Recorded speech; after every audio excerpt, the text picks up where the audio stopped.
Hello, good evening, everybody. As people hop in the chat, feel free to introduce yourself. We're going to give ourselves a few more minutes. We know people are taking time out of their busy schedules to join us. But feel free to introduce yourself. Excuse me. Tell us a little bit about yourself. Are you a teacher, a student, a parent? Where are you coming from? I know we get a lot of people from the United States, but we've got some outside of the United States recently, and we're eager to hear from where. I don't think we'll be hitting all 50 states, but we'll aim for it.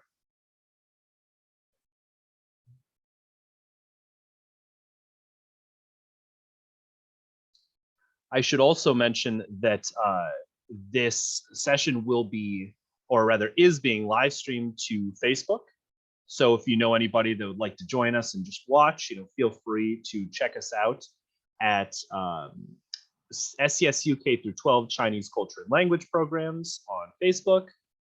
We are also recording this so that we can eventually put it up on our YouTube channel to provide it as a resource for other students that may want to access it, teachers, whoever couldn't make it tonight, whether that be because they were busy tonight or because they only found out about it, a couple years down the line.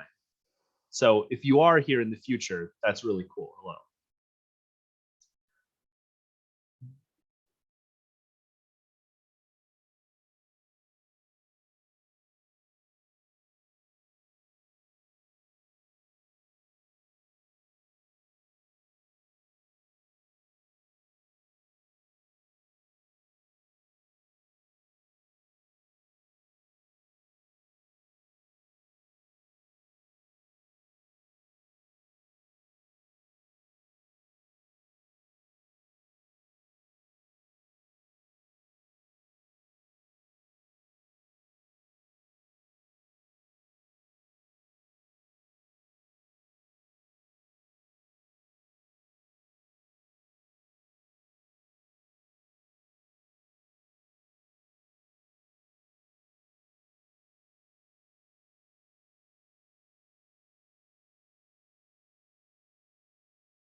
All right. It looks like we've got a sizable audience building up here. So I'm just going to go through. For those of you that have been here with us before, this will be, this is all old news to you. But the purpose of our China-related careers series is to highlight some of the potential uses of Chinese language education for either current students or to provide that information to teachers or parents that are wondering, what can I do with a Chinese language education? I think a lot of people um, think, okay, well, obviously learning a language is lovely, but why should I learn Chinese over French or Spanish or German or whatever other language might seem relevant to you? So we like to highlight some professionals that have or are currently using Chinese in their careers. Our guest tonight is Cleopatra Wise. Cleopatra is currently the director for the Asia Society's Center for Global Education China Learning Initiatives. And with that, I will let her take it away. Surely she can say more about herself than I can.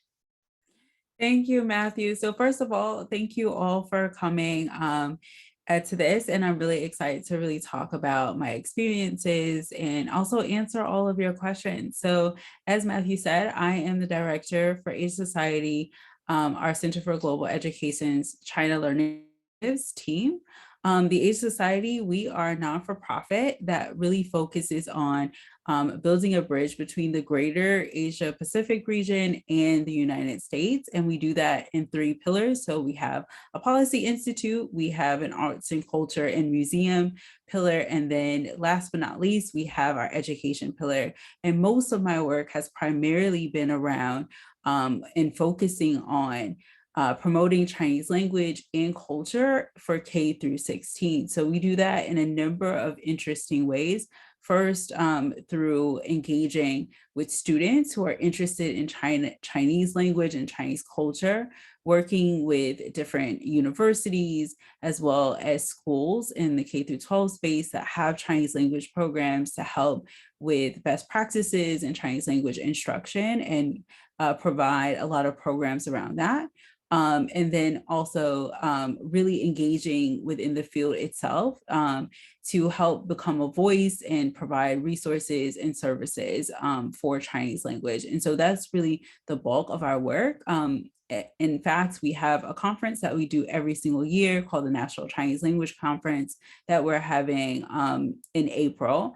That usually has about 1,200 Chinese language teachers, educators, world language supervisors, principals, and professors that really attend that. And we're very proud of that conference. My background is really centered around education, and my China story is also centered around education as well. So Matthew, do you want to start with the questions, or do you want me to kind of go with my China story?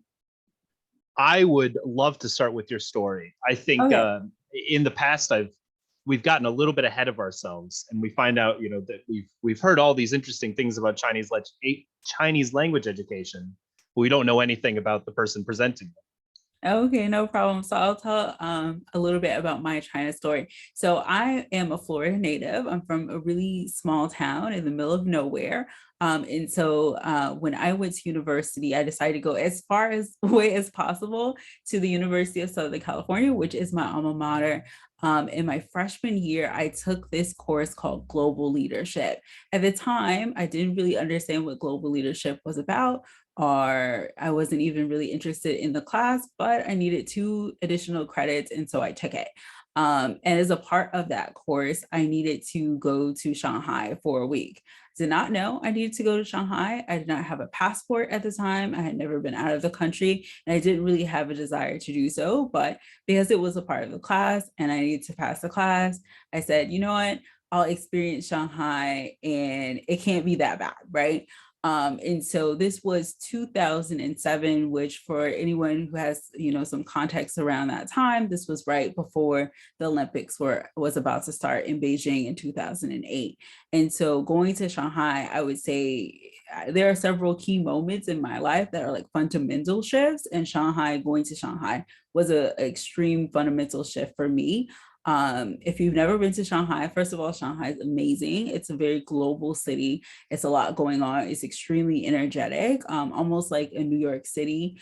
And for me, like experiencing that for a week, didn't know much about China, didn't know much about Chinese language, but I knew from that experience going to Shanghai that China is an important player in the world, and that somehow, some way, I needed to be a part of what's going on in China. Like I just left with that impression. And so I came back to USC and I signed up for Chinese 1. And kind of the rest of that is kind of like history. So I signed up for Chinese 1. It's very difficult for me because I'm actually tone deaf, and Chinese has 4 tones. And if you're tone deaf, learning a tonal language is quite difficult, but I really stuck with it. I think a lot of people think that you need to have a natural inclination for language learning to learn a language that is considered to be difficult. But if you're someone who's willing to put yourself out there, willing to talk to people, and really willing to put into the time into a language, you will learn that language. And so after taking Chinese 1, I decided to do a study abroad. So this was my junior year when I studied abroad. And that was 2008 and 2009, which was, I studied abroad for the whole summer of the Olympics in Beijing, and the whole academic year, and another summer before I went back to California for my senior year and ready to graduate. And I think a couple of things kind of happened to me that I think was pretty important to my China story. So one, 2008 was the financial crisis. So I met a lot of people who kind of left their jobs in the States to go to China or actually not left their jobs. They basically got fired. Our Lehman Brothers went bankrupt, and there's all kinds of different things happening in the financial sector. And some of those folks went to China, and I met them there, and they were all much older. And they were like in my classes, and they kind of stayed in China after I had left to go back to graduate. And then, two, because of all of the kind of shifts happening for the Olympics and China becoming more and more important on the world stage, it was just a really fascinating time to be in China. And so when I came back to finish, I knew that no matter what, after graduating, I was going to go back to China to work.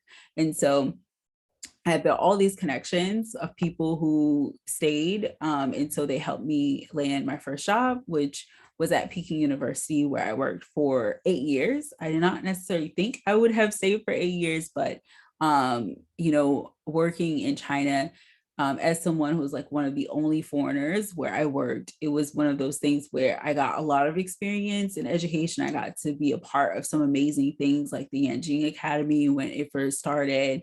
A lot of the international exchange programs that the business school started, and a lot of a host of other significant and important initiatives. And so that really helped craft my career. And that's why I think I stayed for such a long time. And they offered me my MBA. So I did my MBA in China as well. And in 2018, I decided for a host of different reasons to come back to the States. And now I'm based here in New York, and in full circle, I'm working for Asia Society. So that's kind of, I would say, a very condensed version of 8 years of, more than a decade worth of China experience and learning.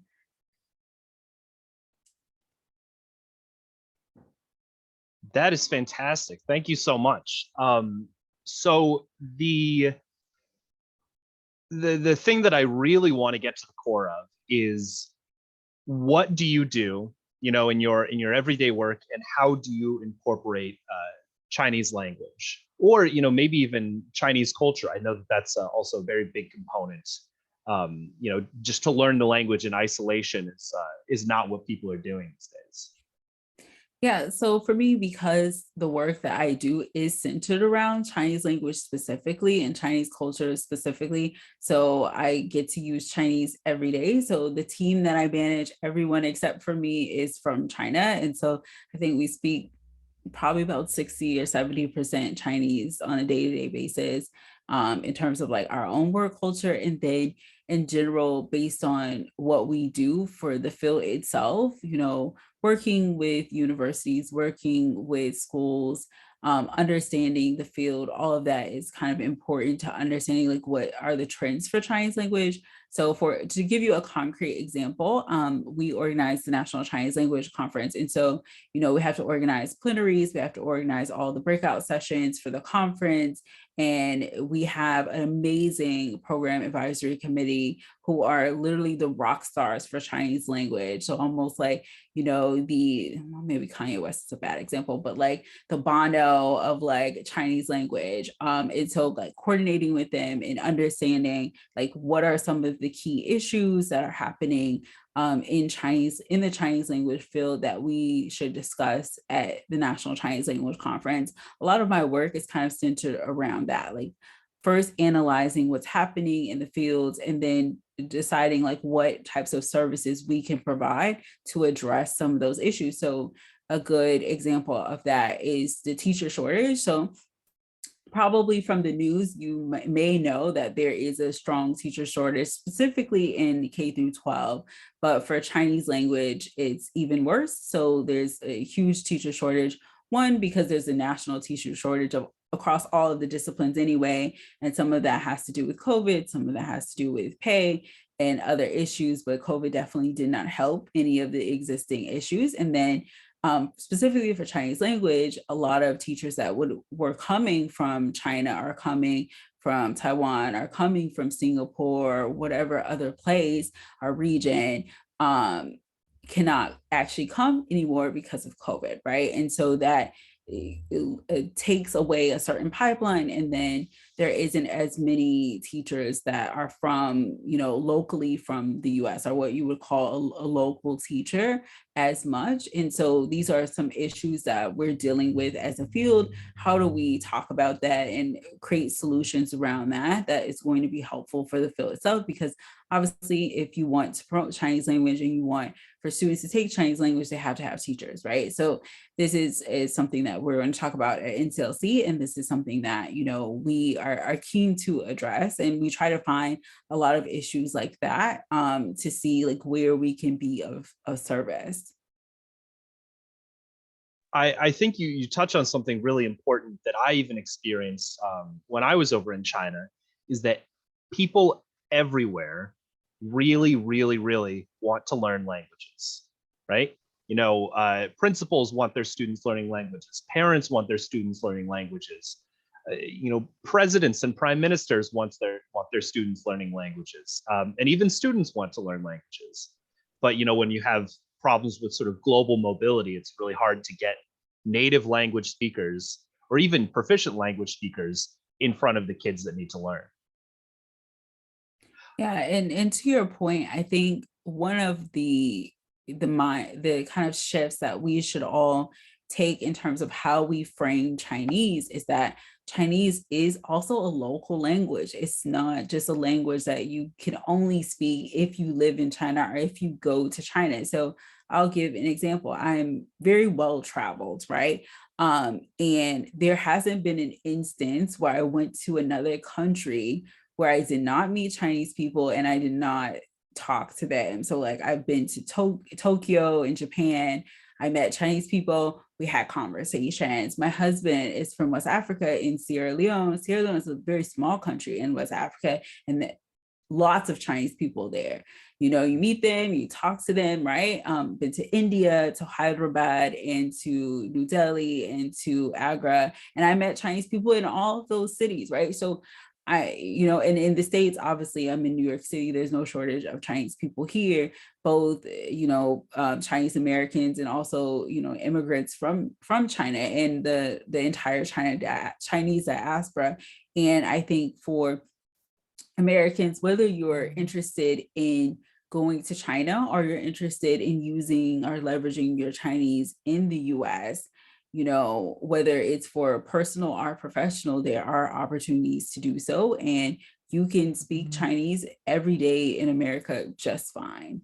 I mean, I haven't been back to China since, right before the pandemic in 2019, and I still speak a fair amount of Chinese.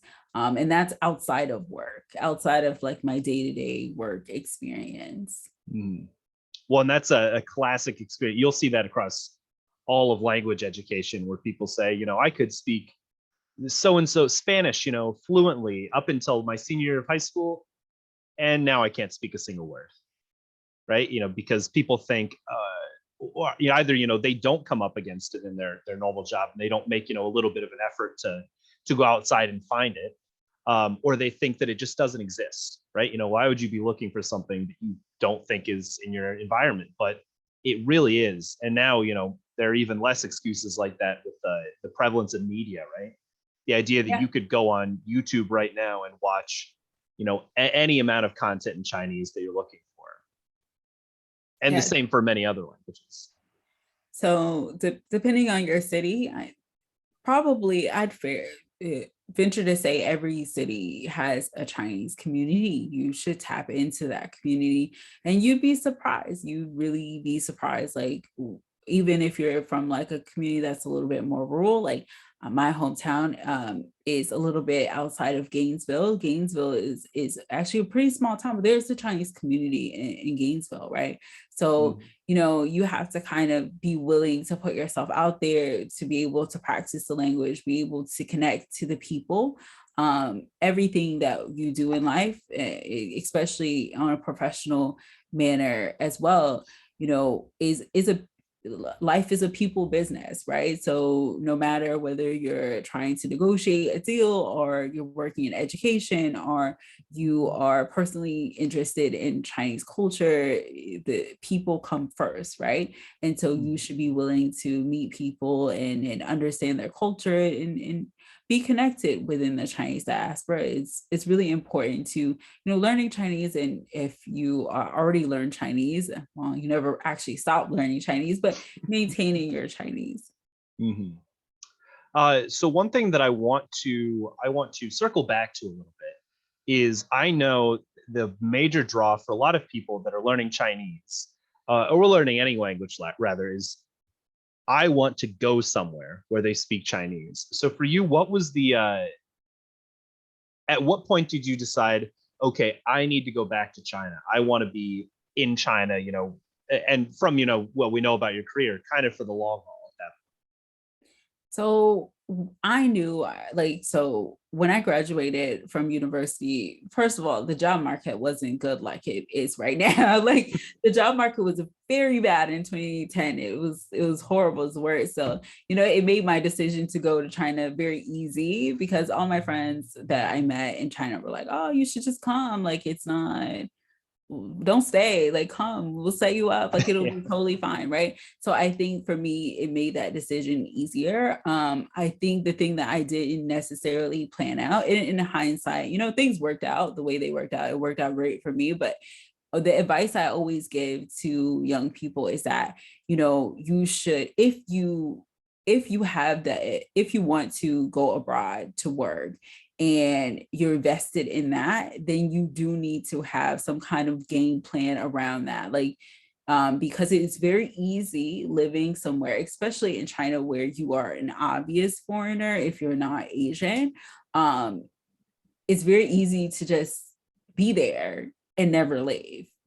It's extremely easy. And so because that's very easy, as you advance in your career, it becomes harder and harder to leave. And I would say right before you hit 30, if wherever you are at 30 is where most of your network is. And if your network is somewhere where you don't want to live for a long term, it becomes very difficult for you. Because network is extremely important no matter what career direction you decide to take. And so for me, I knew I wanted to leave once I was 30. Like, before 30, I needed to exit out of China. But to be honest, I didn't necessarily think, oh, I'd be there for 8 years either.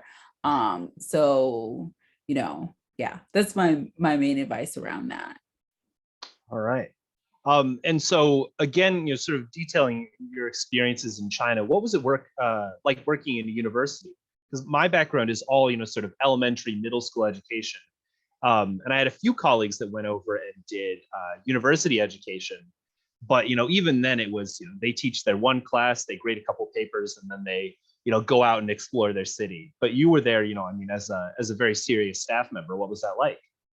So it's interesting because like all of my colleagues were Chinese, and universities, no matter whether you're in the States or somewhere else or in China, they're like mainly women. So, and a very specific type of woman. So like kind of a good core middle class female staff, right? So mainly that was what my colleagues were. And so just like being able to be a part of that culture, and because we're mainly women, people would get pregnant, and you see their babies, and having a lot much higher degree of connections to your coworkers, which doesn't necessarily exist in the same way in the States.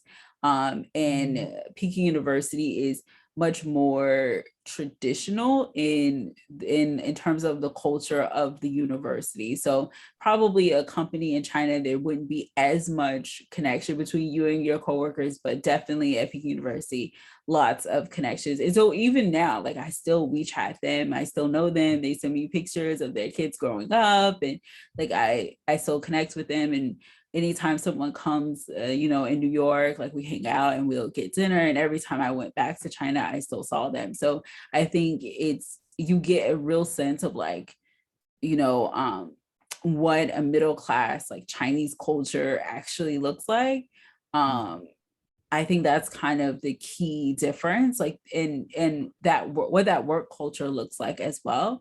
And then because the university is pretty connected to the government, you get to see like what are the education type responses for government initiatives. So, for example, when Belt and Road became a kind of fundamental part of like what China was going to do, then we ended up doing all of these Belt and Road programming, right? Very quickly too, because China, the speed of how things work is extremely fast in comparison to almost anywhere else. So they're like, we're going to do Belt and Road programming. And then 3 months later, we had Belt and Road programs, right? This would never happen in America, especially at a university, no way, right? But there's just a lot of, there's a lot of money, and there's a lot of initiative towards like being in line with the government initiative. So if the government is interested in Industry 4.0, that was like the main thing that they were talking about when I left. In 2018, everything was Internet of Things, Industry 4.0. How can we upgrade China's manufacturing? How can we get rid of low-cost manufacturing? How can we become more of a consumer economy, like those types of conversations. So then because those were a part of what the government was trying to do, then we worked really quickly to make programming and courses around that type of stuff, which I think is pretty unique to China in the level of the speed. Mm-hmm. And then my last, sort of, I can say last, but I'm sure it'll come back up eventually. So you were in China for mainland China 8 years, right? In that time, what are some of the big changes that you noticed? Because I know a lot of people, you go over for a week, for a month, for a year, but that's still really a snapshot, right? You don't even see, a season twice, let alone really get to see things as they change over time.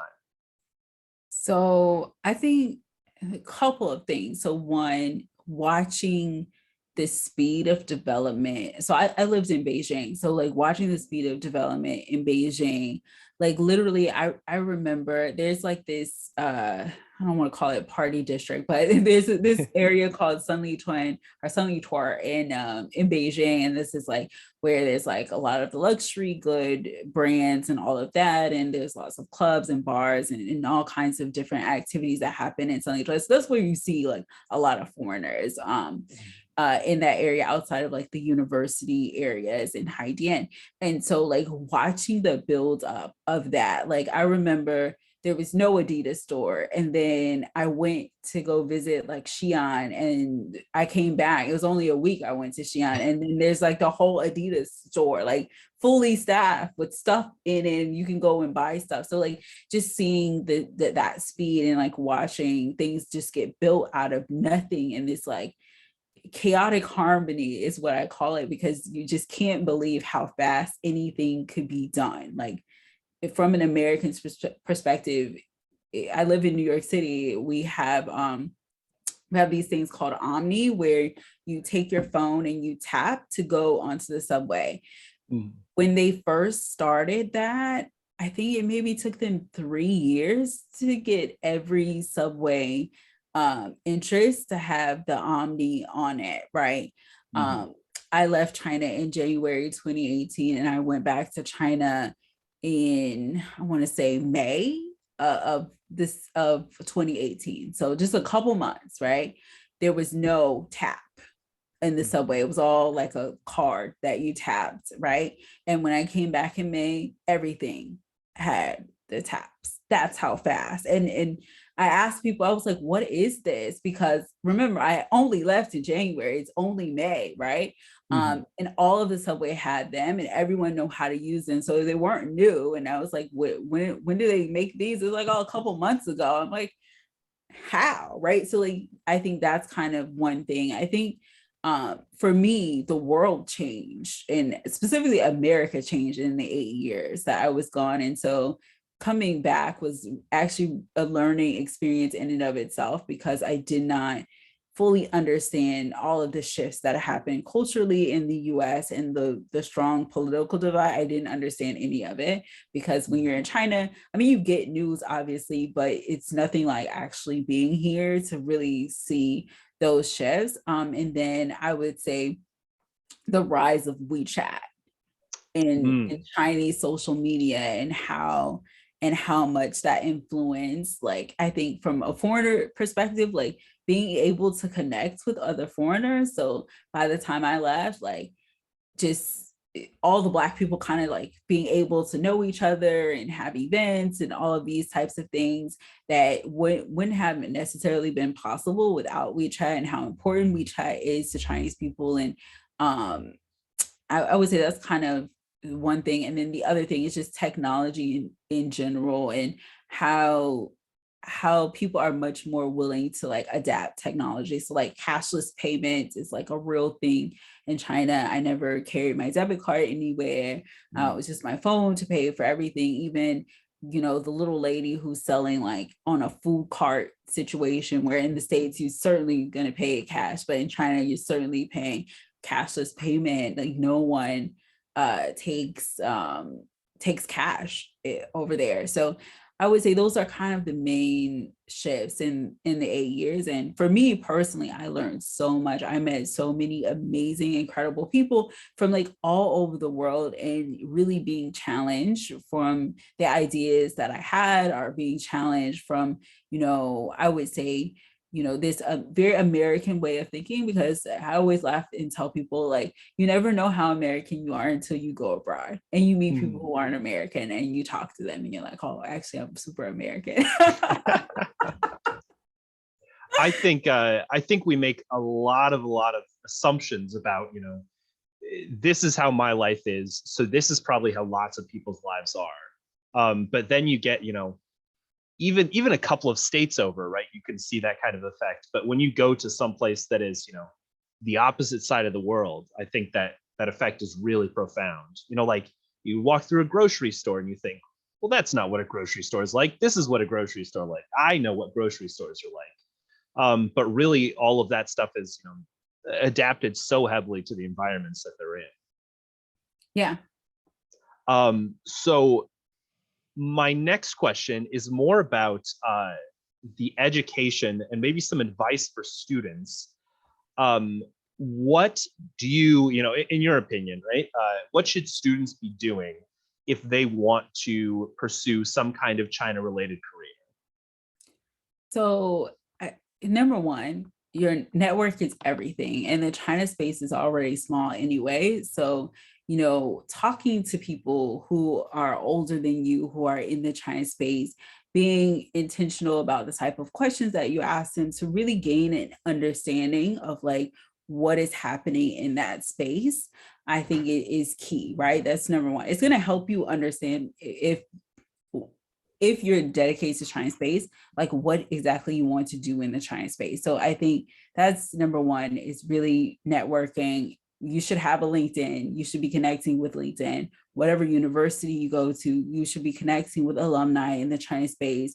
You should be hobnobbing with people and not like the last semester before you graduate. Like you should be doing that now, right? So I would say that's number one. Number two, being well-read, and well-read doesn't mean, I know you're at university, so you got to sign on these books and you're reading them, but whatever space that you're in, there are rock stars in your space. You should know all of those rock stars. You should be following them on Twitter. You should be following them on LinkedIn. You should be reading what they're coming out with. You should be following China related news. You should have Google alerts set up so that you know when things kind of are starting to happen. You should be reading multiple sources of news. So like for me, I read Al Jazeera, BBC, CNN. I also read Fox, and people always like, why you read Fox? Because if 50% of the country reads Fox, you should know what the 50% of the country is consuming. So you should perhaps skim at Fox. You might laugh, but you need to know. China Daily, South China Morning Post, like these are things that I read every day to kind of know what's happening. And these are habits that you actually just need to do to be an expert in your field, right? I say those are kind of the main things. And then also understand that whatever you eventually end up doing, to be honest, maybe doesn't even exist yet. I mean, to give a long view, well, not that long a view of history. So like, I think me and Matthew are probably about the same age. When I was a kid, there was no internet really. My first smartphone, cell phone that I ever saw was in Dalian in 2008. An old woman with no indoor plumbing in her house, just a squatter. She had a smartphone, cell phone that her son had sent her from Beijing, 2008.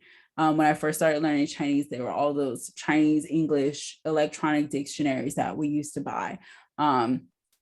And that was the situation. There was no such thing as social media marketing or streaming from Zoom to Facebook.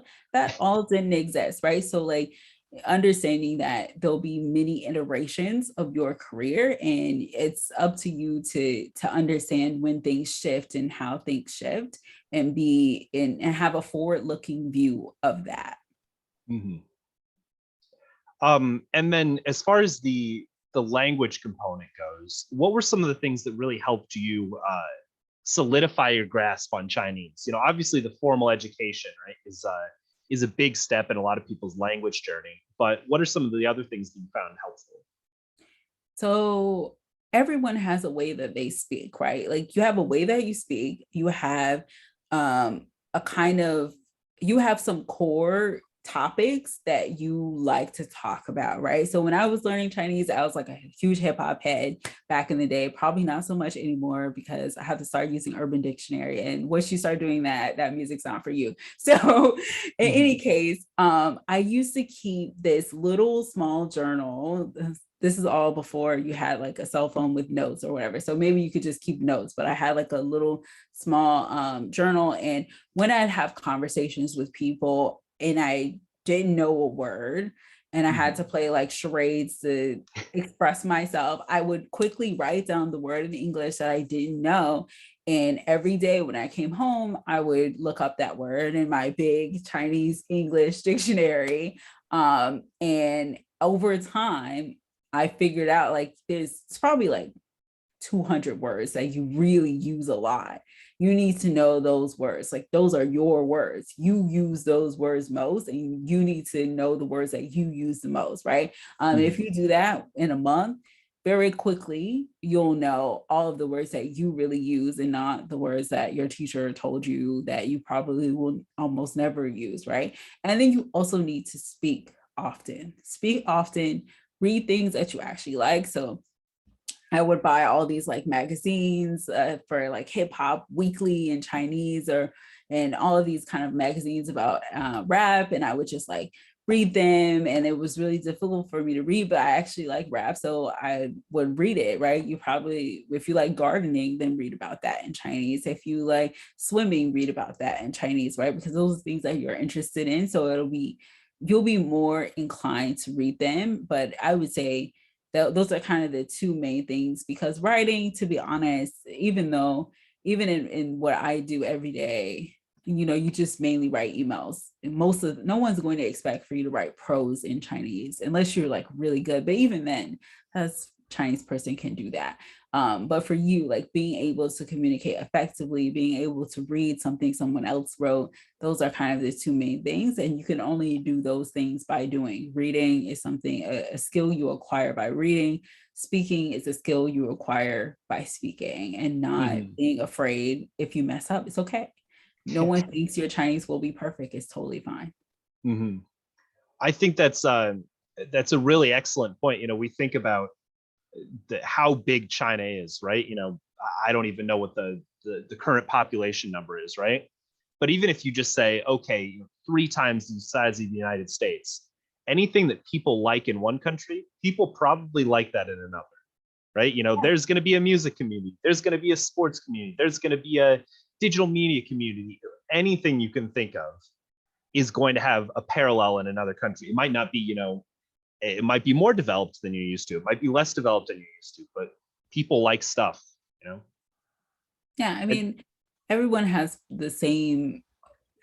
I've been enough places to say that everyone has the same fundamental drivers. And to be honest, like a big city anywhere is similar to a big city. Like big city has their same culture, and small cities have their similar culture, and people have similar drives and similar interests. And it might look different because it's based in a different culture. But once you find your people, you'll be quite happy, and you'll be able to speak. And just know, like learning Chinese it isn't as difficult as people think, but it's also not easy. So you just have to dedicate yourself. And now, I mean, if you learned it in 2022, there's way more resources than when I learned it. So yeah.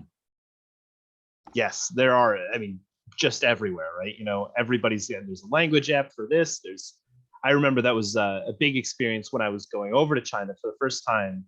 I would ask everybody, it's like, okay, what kind of apps and things, what should I get set up before I get over there? And everybody, had like 17 apps that were like, oh, these are the essentials. You're going to use this every day. And some of them, you sit there and when was I ever going to use this? This never came up. And other times it's like, I could not have lived without this. I would have passed out on the street and been forgotten forever if I didn't have, Hello Chinese version 7. So the last thing, I want to open it up to you and then open it up to questions from the audience. We can let them build up for a little bit, but are there any sort of final thoughts that you really think, okay, people interested in Chinese focused careers should know this? I would say, don't box yourself into any one thing. You be quite open-minded in like what you could be doing, because there's so much need for people who speak Chinese, particularly in America, where there's just not. First of all, the US has a very low amount of people who speak a foreign language, who are not like heritage speakers. So like their mother and father do not speak that language, but they do. That is quite low in comparison to other countries, right? And so because of that, there is needs across industries for Chinese, whether you want to work for government or you want to work in politics, policy, and education, for non-for-profit, and for corporate. Even I have friends who are lawyers and they speak Chinese and they do a lot of work in that space. So like you have to have an open mind, and then too, like Chinese can't be like your only thing. You do need to pair it with something, unless you are either teaching Chinese or you are going in to be like a linguist or something like that. But even with that, there are other skills that you need to do in while pairing your Chinese with your Chinese. So I think those are kind of the main things. And stay up to date on what's going on. Mm-hmm. All right. So at this point, guys, if anybody would like to ask Cleopatra a question about any part of her of our discussion tonight, whether that's her education, her background, her experience with Chinese, or even if it's completely unconnected, while we have her, we want to learn everything that we can about her. So you can throw your questions in chat. Or if you raise your hand, I can either briefly promote you to a panelist, so you can ask your question on video, or I can just press allow to talk here, and if you'd like to ask your question out loud. So not everybody all at once, please, but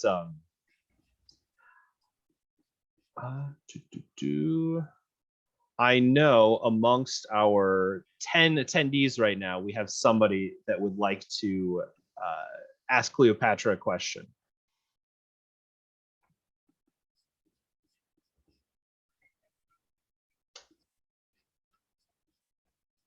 Oh, I completely forgot about it earlier. But what would you say the highlight of your experience in China was? I know everybody has, you could tell 1,000 stories about, this and that. But if you had to give the best one right off the top of your head. Well, my husband would kill me, but I met my husband in China, so that was definitely a highlight.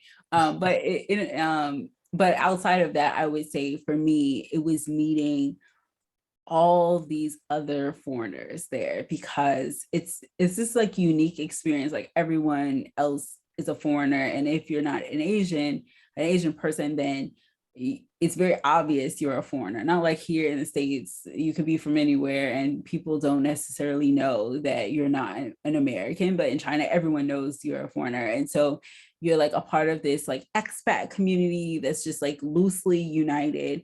And you get to meet people who are from I met people from like Libya and from Venezuela and from Cuba and from Tanzania and South Africa and from all of Europe. And you just meet people and you get a sense of like where they're from and their backgrounds, and everyone has this like kind of unique reason as to why they're in China. And getting that experience and understanding perspectives from all over the world, I think was just like the most interesting part of living in China. Mm-hmm. I that was a little bit of that was my experience as well. I ended up with a weird amount of French friends, because I knew one French guy, and then he knew like 10 other French people.